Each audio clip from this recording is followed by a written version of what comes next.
Hi guys, welcome to Math 0106. This is lesson 18. We are now talking about rates and proportions.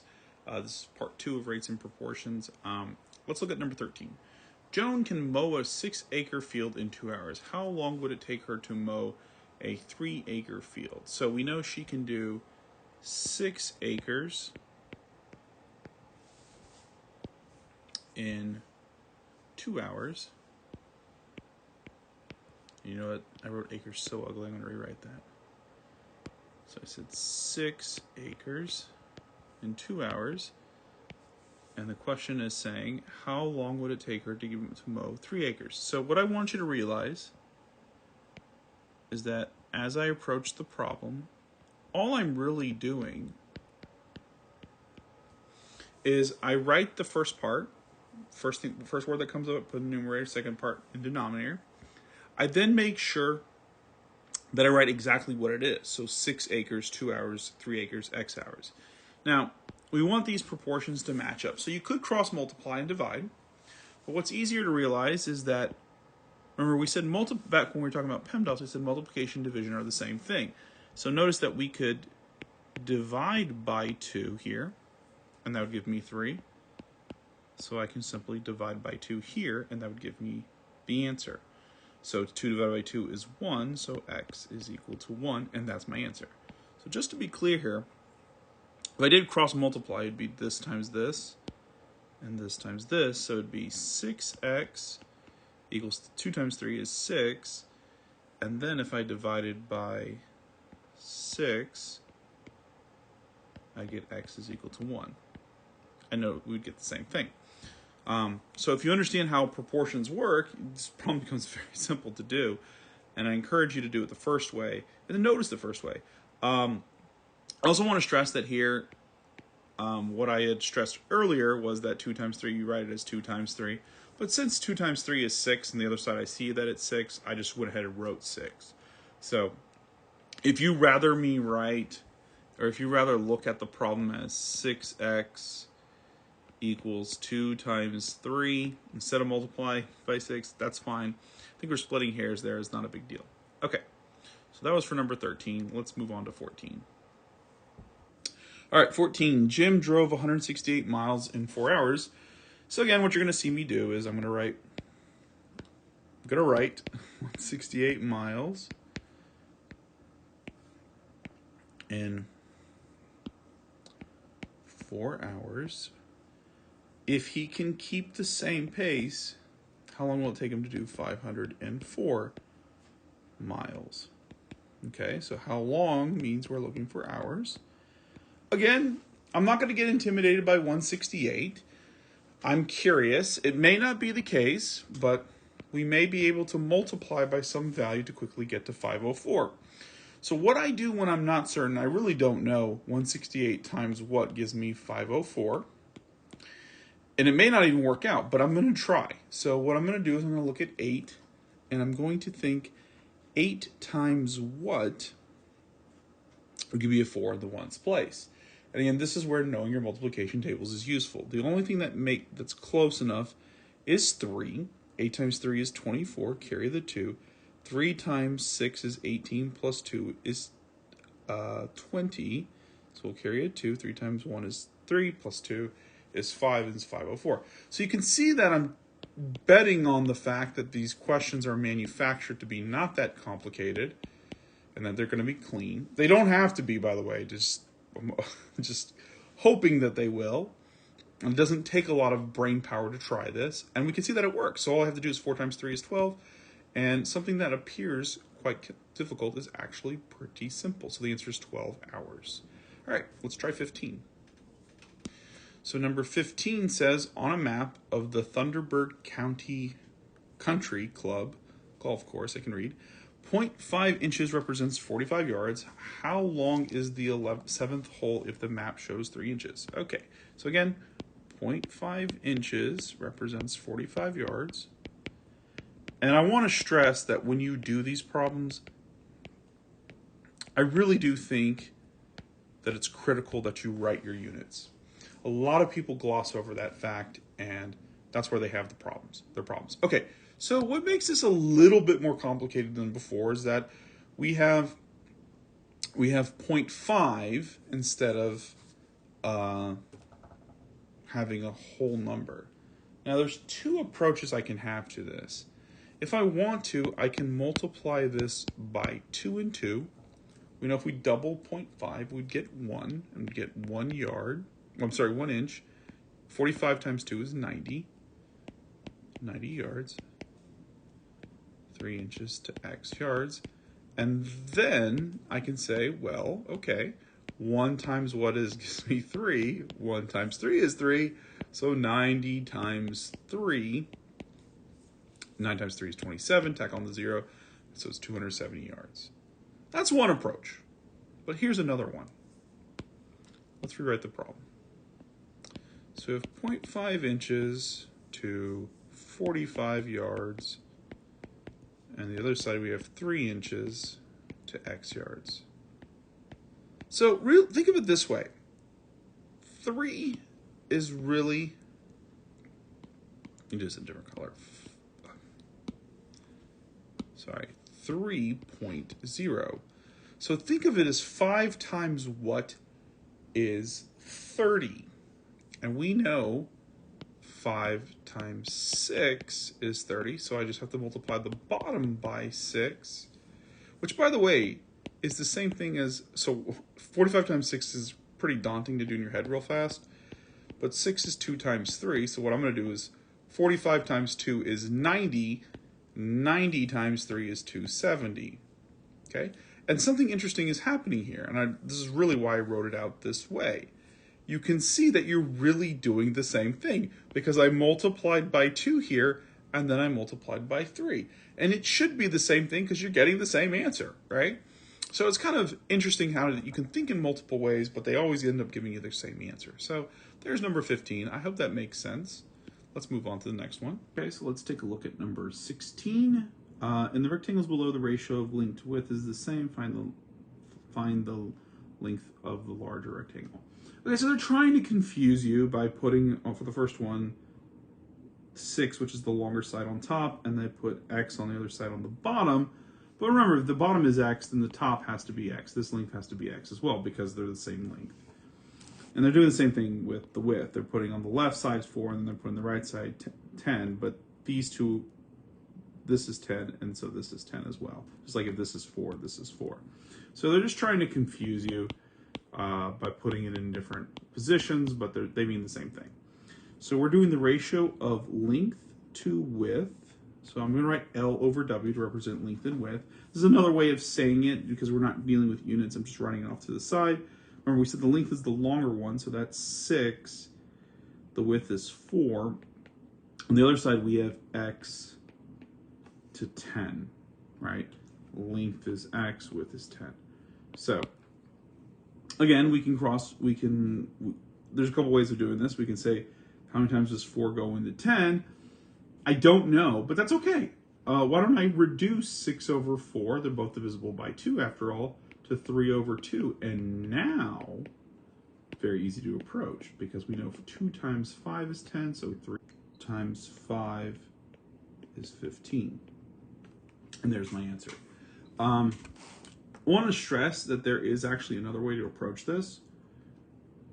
So if I wanted to, I could rewrite, let's see here, I could rewrite this as the lengths here, 6 to x, and then we could do the widths, 4 to 10. So here we have the lengths, or the longer sides, and here you have the widths, or the shorter sides.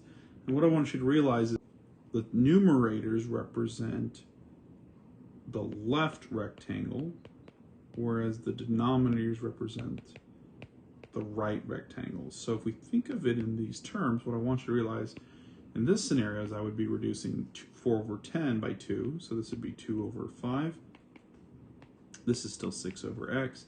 And now notice that 2 times 3 is 6, so 5 times 3 is still 15. So you can write it in other ways than the way I originally wrote it. And if you had originally, if you're kind of recalling how you learned this back in school, and that's how you learned it, and that's what you're comfortable with, feel free to do it that way. If you're learning this for the first time, I do think that the way I originally wrote it is clear. You put the links on tops, you put the widths on the bottoms, match it up, and you're good to go. Really just doing the same thing, just flipping the position of it, but I think that it's more natural to do it the way I did originally than in the other videos, than the second method. I'll also say that the other problems I had done it that way as well, so it's just building some consistency. Okay, so we were on 16, let's do number 17. So number 17 says, on a test, 18 items, Charles got 15 correct. So he has 18 items. He has 15 correct. And it may be, I know that I actually originally wanted to write this as 15 over 18, because out of the 18, you got 15 correct. It doesn't matter though, it's fine. What's important here, and I consider this to be a little bit more difficult, is it's actually saying incorrect to correct. So this is a key example of how writing what the question is discussing helps you to avoid making a silly mistake. If it's asking for incorrect to correct, I'm going to just use I and C to help myself out here. If I have 18 items and 15 are correct, that means I have 3 that are incorrect. And that also means that I still have 15 that are correct. So what is the ratio of incorrect to correct? It's 3 over 15. Now, if I want to, I can reduce this to 1 over 5. Right? So he's missing 1 out of the 5. Here's something else. If we wanted to real world example, what percentage of them am I getting correct? 1 over 5, we know that, I guess I should be saying, what percentage am I getting incorrect? 1 out of 5, we know from before I asked you guys to memorize it, 1 out of 5 is 0.2, which is the same thing as 0.2 over 10, or 20 over 100. If you multiply top and bottom by, I said 0.2 out of 10, I meant to say 2 out of 10, my bad. But here's the other part that's really interesting about this. If you multiply by 10, you get 20 over 100. In future videos, I'm kind of giving you a preview, we're going to talk about percent. And percents are always out of 100. So this means he's missing 20% of the questions, which means he's getting correct. Now realize percents are out of 100, right? So if he's missing 20%, that means he is getting 80% of the questions correct. Also notice that if you did 1 minus 2 over 10, remember we can convert 1 into 1 to 1 over 1, or 10 over 10. This would give me 8 out of 10 correct, which would be, again, if you multiply by 10, 80 out of 100, which is also 80%. So again, showing you multiple ways about thinking about ideas. You want to be comfortable with this in future classes and in future videos of this class.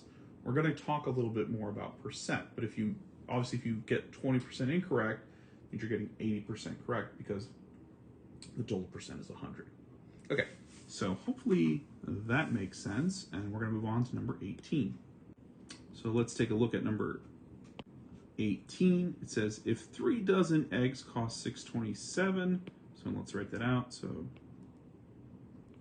3 dozen eggs cost $6.27. How much does 2 dozen eggs, I'm going to just put E for eggs, I've run out of space, cost? Okay, I can put, maybe I'll put dollars here to illustrate the units of dollars. Okay, so here, I mean, you can ask yourself 2 times what is 3? You can play with that. It's not very clear. I could, if I wanted to, well, you know what? We know that 6 plus 2 is 9. No, 9 plus 7 is 16. I was trying to be clever here and reduce this to make it a little easier. There's no easy way to do this. So I'm going to just cross multiply. So this is going to give me 6.27 times 2 equals 3x. We say we cross multiply and divide, so we're going to divide by 3. Again, we know 3, because there's no easy way to do this, we know 3 doesn't go into 6.27. Obviously 3 doesn't go into 2. We're just going to multiply the numerator, and then we're going to have to divide. So there's here is actually, this is the first time that we've seen this, that there's really no shortcut to do this. By the way, 2 places means I'm going to have to put 2. So I'm here at 12.454. By the way, I'm counting 2 from the back. So it's 12.54. I'm going to take 12.54 and divide by 3. Also note, because we already know 3 doesn't go into 6.27 and 3 doesn't go into 2, we know that this is not going to go in evenly. But let's do it. So 3 into 12.54. So 3 goes into 12 4 times. 4 times 3 is 12. Subtract, we're going to get 5. 3 goes into 5 once. 3, 24. 3 goes into 24 8 times. So it's going to work out to be 4.18. And I actually made a mistake here. When I was trying to see if it was divisible by 3, I think I said 6 plus 2 is 9, and 6 plus 2 is 8. I was going too fast. 8 plus 7 is 15. So 627 is divisible by 3. And now that I'm looking at it, I feel kind of silly because it's pretty obvious 6.27 is divisible by 3. So let me actually rework this problem. This would be if you didn't notice anything. The answer is 4.18. It's not wrong. But let me rework it. So we have 6.27 times, I think it was times 2, divided by 3. And let me be clear here. Now, I like the fact actually that, and this is why I'm not editing this out, I like the fact that I made a silly mistake, because it shows you that anybody can make silly mistakes, right? You're working through a lot of problems, you think through in a silly way. This is why it's nice to work problems out multiple ways. Helps you to catch your mistakes. So, why do I think it's silly that I didn't realize that 3 doesn't go into, that 3 goes into 6.27? The reason I didn't see that is because 3 goes into 6 how many times? 3 goes into 6 2 times, right? 3 goes into 27 how many times? It goes in 9 times. So this is just 2.09 times 2. Doubling 2.09 is pretty easy because doubling 9 is 18, doubling 2 is 4, so it's 418, which, if you recall, is the same number here. Okay, so pretty straightforward actually, and this is a good illustration of how a problem that looks actually kind of difficult is actually pretty straightforward to solve. In any case, hopefully that makes sense. Let's move on to the next one. I forgot what question I'm on, 19. Let's look at number 19. So number 19 says, to control a fever, a doctor suggests that a child who weighs 28 kilograms be given 320 milligrams of Tylenol.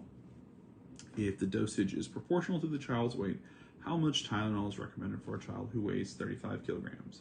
Okay, so again, 28 kilograms gets 320 milligrams.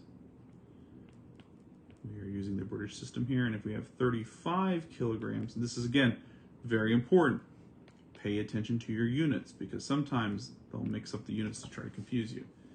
Okay, so 35 kilograms is how many milligrams do I need? Kilograms, milligrams, and in grams. So it's kind of funny as I say it, I'm like, am I making a silly mistake here? Okay, so it's not clear 28 times what is 35. So if that's not very clear, what I immediately jump to is, can I reduce 28 and 320? Well, clearly both of these are divisible by 4. So 28 divided by 4 is 7.